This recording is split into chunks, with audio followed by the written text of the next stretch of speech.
How's it going, everybody? It's Wilds Warriors back with another video today. I have a super exciting one. As you can see, most of the cards in front of us, except for the display ones, look like they're not in their normal top loaders or one touches. That's because we are doing another PSA submission. Last time we did one of these, it was super fun. There were some disappointing moments, but there was some super duper fun, exciting moments. Most of the cards that I did end up grading at that submission, I don't have anymore. But most of the ones that I personally will be grading will be PC ones or ones that I will hold on to.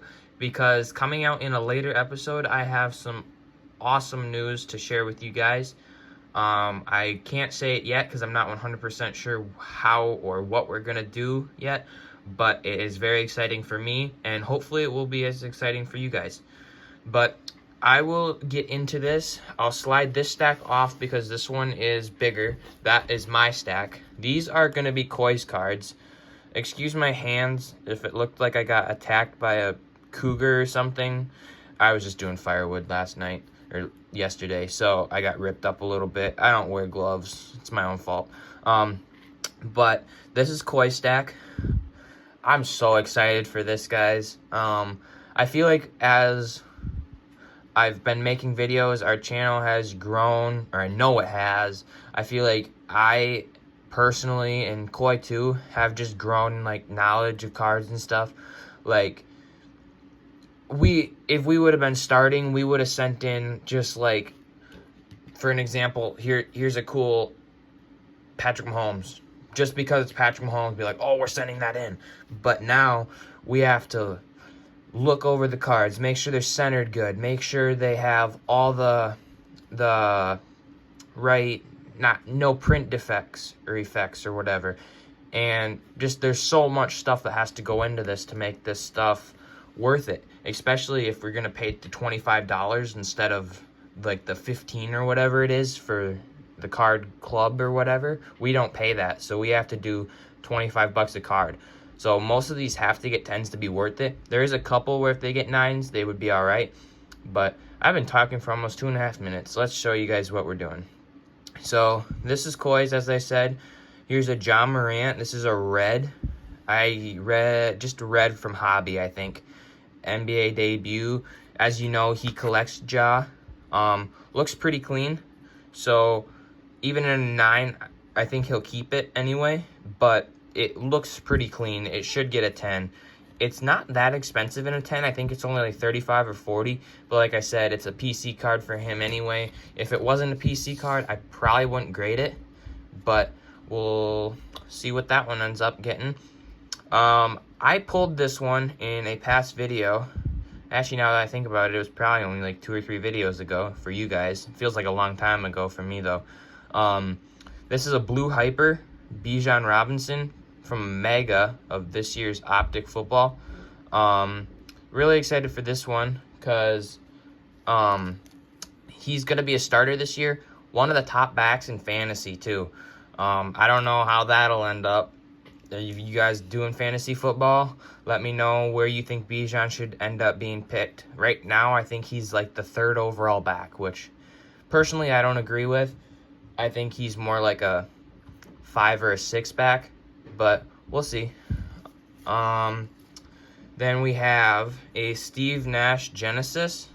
This is one of the cards we just got from Cooley Cards. As I mentioned in that past video, there was another Genesis there. It was a Jackson Hayes, but we didn't pick that one up. It's an all-time great. It's he's not playing now, so it's not going to be as valuable if you had like a player that was still playing, but it's still a cool one. Like, I have that Dwayne Wade Genesis that I graded last time, got a 10. It's not as valuable as like if you graded an Ant or even somebody like, I don't know, Jaylen Brown or some Derek White, somebody that's not quite as big. It still will probably outsell even an all-time great that's still not playing, but that's still a really cool card. And then these last two are pretty awesome, actually. Pretty big cards. Here's a Puka Orange Ice. This one, I'm assuming will get a 9. It's hard to see on camera, but it does appear to be off-centered in person. top is a little thick and the right is a little thick.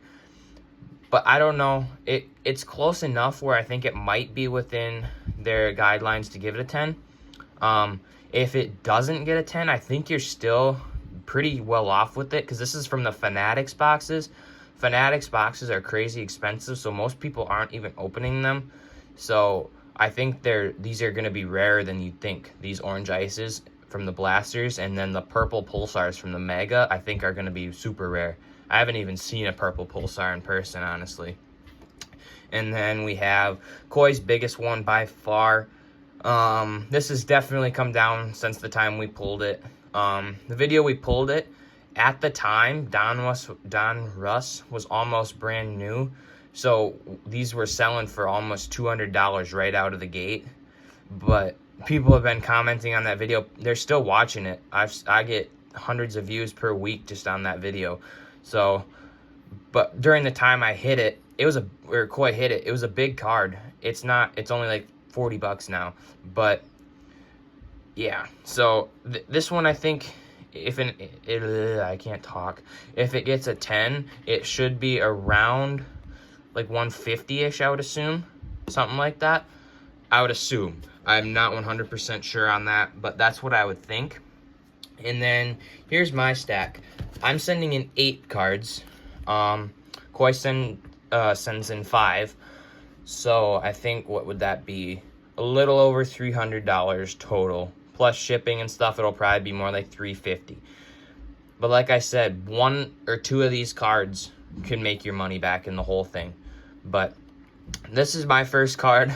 Really impressive, huh? Based on us. Yeah, but it's Victor. I mean, these things still sell for 60 or 70 bucks in a 10.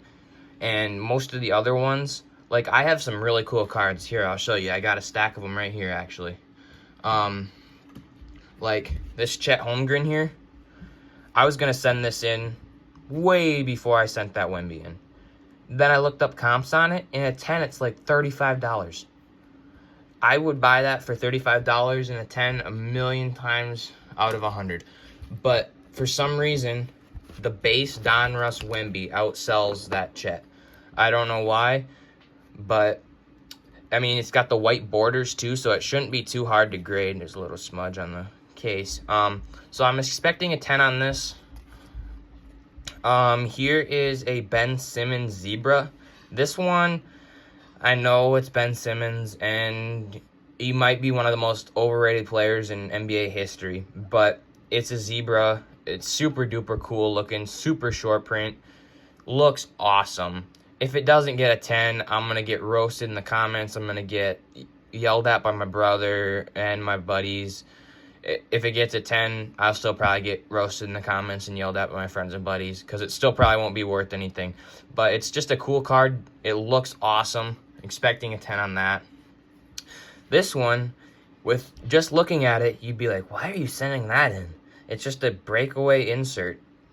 But if you flip it over, it's numbered to 25, guys. It's the white parallel. It's not like the Chet I just showed you. That's the mosaic parallel. This is the white mosaic parallel. It's hard to tell on the insert. If it was just the base card, and you could compare it to like the base Chet that I just showed you, the white would be like a more noticeable color. But because it's an insert, I think it makes it harder to see. This one is probably the one I'm most excited about. I picked this up from Skyby Cards here on YouTube. He was doing a Whatnot stream probably almost a year ago now, actually. And it's just been sitting here in a one-touch, and I've wanted to grade it so bad, and now I'm finally getting around to it. If this doesn't get a 10, I'm going to be extremely disappointed. This is such a cool card. It'll be a PC card forever, no matter what it gets. But in a 10, I was surprised to see this sells for almost 200 bucks, and I got it for like 20. Especially since Ant has gone crazy since I got this. Last year he was solid when I got this. Now he's like a top, in my opinion, top 5 player in the league right now. He's awesome. Here's another Ant. Color match from Prism. This is the Fast Break Blue Disco, numbered to 150. This, I got really overpriced at a card shop, but I did trade for it. So I think I still probably lost some, but like I said, it's a color match. Should get a 10. In a 10, I would assume probably around 80 to 100 on it. But like I said, I'm going to keep it because it's an ant anyway. This one I'm also surprised at how expensive it is in a 10. I got it for like $8 or something at a shop, and it sells for almost 80 in a 10. The neon green pulsars are extremely cool to look at. They're super pretty cards. The lights don't really show it off. My lighting sucks here, guys. I'm sorry, but this is a beautiful card. Amon-Ra St. Brown, gonna have a great year with the Lions as long as he stays healthy. Should get a 10, really solid. Centering looks good, no print lines. So I'm really expecting a 10 on that one. And then these next two are some of my bigger money makers other than that Ant Select one. This is a pink camo, CJ Stroud. This has come down a lot since I got it too. At the time I got this was selling for like 30 to 40. I would assume it's probably more like 15, maybe not even that much now. But in a 10, I think this is like 80 to 90. So it's not crazy money, but I mean, rather than selling it raw for 15, selling it in a 10 for 80, that's not a bad deal. And then this one's probably my second favorite one in the order behind that Ant from Select one I was talking about. This is a numbered to $4.99 Ant Richardson. It's absolute, so it's not going to be a super desired brand or anything. But I think only like one or two of these is sold, and they've been pretty high, almost up towards like the $100 range. I think I got this for about the same price as the Stroud. Actually, I think I got it for a little bit cheaper. I think I got it for $25. But still a super solid looking card. I think it's like a red squares, I think they call it. It almost looks like a maze or some sort. I'm not sure, but super awesome card. And I dropped it. Now it's going to get a 7. Well, thank you guys for watching. Don't forget to like and subscribe. Please wish me luck. This is a super exciting order, and I'm really excited to get this back to show you guys. But like I said, thank you for watching. Don't forget to like and subscribe, and come back next time. Bye.